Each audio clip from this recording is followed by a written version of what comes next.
Comment rendre ses rêves réels? Planifier me paraît être un bon début pour réussir à vivre ta vie idéale. Et pour planifier, finalement, il faut réfléchir en profondeur à ce que l'on veut vraiment.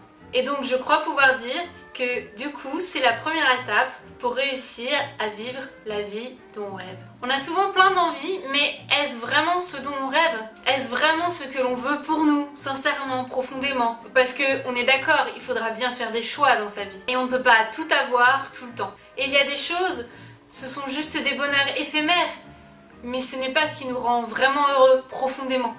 Alors il est important de réfléchir à ce que l'on veut vraiment, pour être heureux, ou du moins vivre notre vie rêvée. Car chacun a des rêves différents et chacun espère avoir une vie différente au final. Et il me semble que réfléchir, penser et planifier à ce que l'on rêve vraiment, et donc finalement nous projeter dans une vie qui n'est pas la nôtre aujourd'hui, mais qui le sera peut-être un jour, c'est nous permettre d'y aboutir, d'y arriver. J'ai déjà dit dans d'autres vidéos qu'il me paraissait important de se poser, d'avoir des moments de silence, de calme et de solitude pour nous permettre de savoir vraiment ce que l'on veut au fond de nous. Et donc avec cette vidéo, j'ai envie de te montrer que se projeter dans une vie future et réfléchir à ce que l'on veut, c'est déjà positif et un premier pas. Je te propose donc de te poser et de prendre le temps d'imaginer la vie que tu aimerais. Tu peux planifier de différentes manières, sur différentes durées, que ça soit une journée entière, une semaine ou un mois. Et l'idée, c'est que tu te projettes dans un an et puis bien plus loin, dans 3 ou 5 ans. Tu liras sûrement dans des livres, des articles, etc. que en général, il est bien de se projeter 5 ans plus tard. Mais pour moi, ça me semble plus cohérent de parler d'une durée qui a un sens pour toi.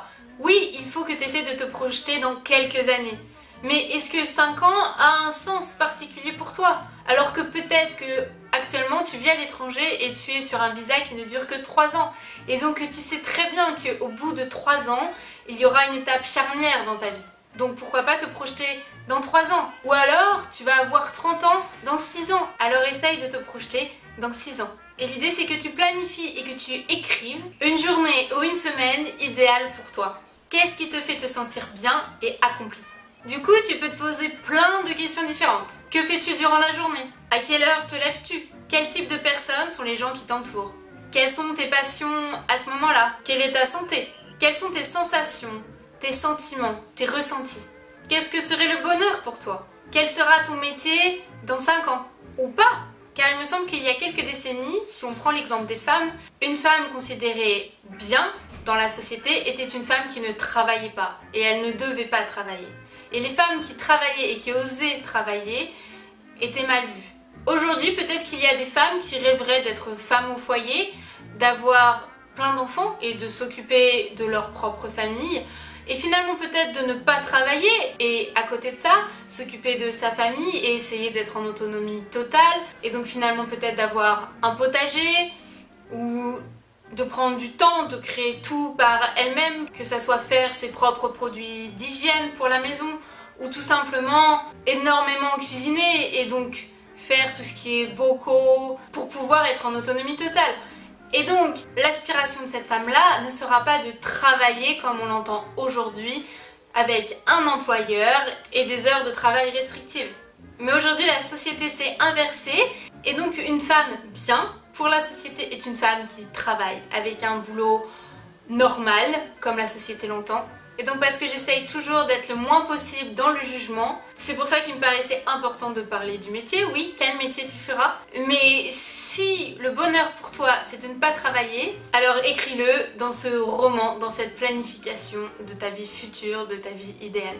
Tu peux aussi écrire comment tu exprimes ta créativité. Quelle sera ta relation de couple? Est-ce que tu voyageras souvent? Bon alors on est d'accord, ce sont juste des pistes pour t'aider à écrire et à planifier ta vie future, ta vie idéale dans 1 an et dans 5 ans par exemple. L'idée quand même c'est que tu comprennes qu'il n'y ait pas de pression à te mettre et que c'est normal d'avancer pas à pas, de faire des baby steps comme on pourrait dire en anglais. Et donc de faire ces 2 vies idéales à un point A et à un point B te permettra aussi de voir cette évolution, ce changement. Pour réussir à te projeter dans ta vie idéale future, il me semble qu'il est important de rentrer vraiment dans les sentiments, dans les sensations quand tu écris ce texte. Car comme ça tu ressentiras vraiment si cette envie est juste ou pas. Essaie de vivre le moment, de sentir le goût, les odeurs que tu ressens quand tu penses à une vie paisible, à une vie qui est en accord avec toi-même pour que tu sois heureux. Et détaille, essaye énormément de détailler le plus possible. Plus tu détailles et plus tu seras capable de ressentir ce que sera ta vie et de la visualiser. Plus tu seras capable de l'organiser pour arriver à ce but-là. De prendre des décisions qui auront du sens. Évidemment qui auront du sens pour toi, pas pour l'autre. Ce qui est important, c'est toi avant tout. L'idée, c'est que cette vie idéale devienne une réalité pour toi. Ton texte peut être relativement court ou plutôt long. L'idée, c'est simplement qu'il te ressemble et que si tu le lis, tu le ressentiras, tu ressentiras de l'émotion et ce qui voudra dire que tu es sûrement dans le vrai. L'idée de l'écrire plutôt juste d'y penser, c'est de pouvoir le relire par la suite. De le relire quand tu en auras besoin pour te permettre d'avancer sur le chemin que tu souhaites être le tien. Et donc pour penser à le relire, tout le monde fonctionnera différemment, mais moi j'ai tendance souvent à mettre les choses sur mon frigo. D'autres personnes auront un tableau pense-bête dans leur chambre ou dans leur bureau. Et donc forcément, vu que tu passes régulièrement devant, tu ne peux pas l'oublier. Alors, sûrement plein de fois tu passeras devant et tu sentiras pas la nécessité de le relire, mais il y a des fois, tu le reliras juste par automatisme. Mais ça te permettra de te rendre compte, est-ce que tu es sur le chemin que tu veux? Est-ce que tu as mis en place ces changements qui te paraissent nécessaires pour arriver à cette vie idéale? On est d'accord, l'idée c'est pas du tout de te mettre une pression.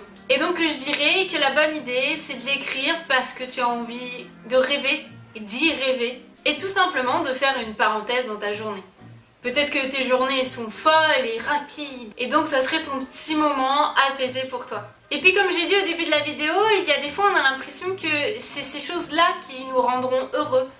Et en fait, le fait de lire et de relire ce texte-là, il me semble que ça va aussi t'aider à savoir si ces envies sont les bonnes. Si tu n'es pas en train de te perdre dans une direction. Si tu suis vraiment la direction que tu souhaites. Car parfois, on oublie ce que l'on veut vraiment. Et puis le fait d'avoir écrit ta vie future, ta vie souhaitée, et de la relire de temps en temps, ça te permettra aussi de te rendre compte que tu as sûrement accompli des choses. Que tu n'es pas en stagnation dans une vie qui ne te convient pas, ou qui ne te convient juste plus. Mais il y a quand même quelque chose qui me semble important de dire, c'est que oui, peut-être qu'à un moment donné tu es arrivé de ça, et peut-être que tu as eu un déclic quelques mois plus tard, et que quand tu relis ce texte que tu as écrit de ta projection dans le futur, finalement tu as l'impression que ça ne te ressemble plus, ou du moins c'est plus ce à quoi tu aspires. Dis-toi que c'est tout à fait normal et qu'il n'y a pas d'inquiétude à avoir.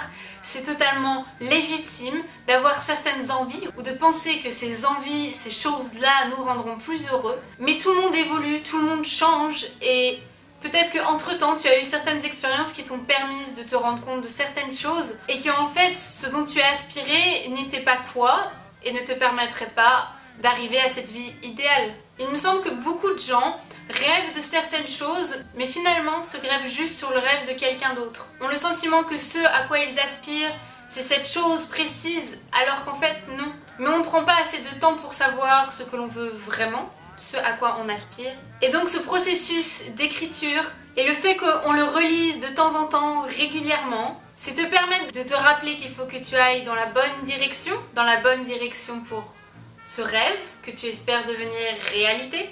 Se souvenir que tu as accompli des choses et que tu n'es pas en train de rien faire, que tu n'es pas en train de stagner. Et puis beaucoup de gens finalement ne font pas la démarche d'essayer de comprendre s'ils sont heureux ou pas, ils se laissent juste vivre. Alors rien que le fait de réfléchir à ce que l'on veut vraiment, c'est tout simplement la première étape pour arriver à vivre notre vie idéale. Je pense que la vidéo sera déjà assez longue, c'est pour ça que j'ai décidé de ne pas trop rentrer dans le détail de cette planification. Comment écrire ton texte, comment ressentir, à quel moment te poser, quand le relire, etc.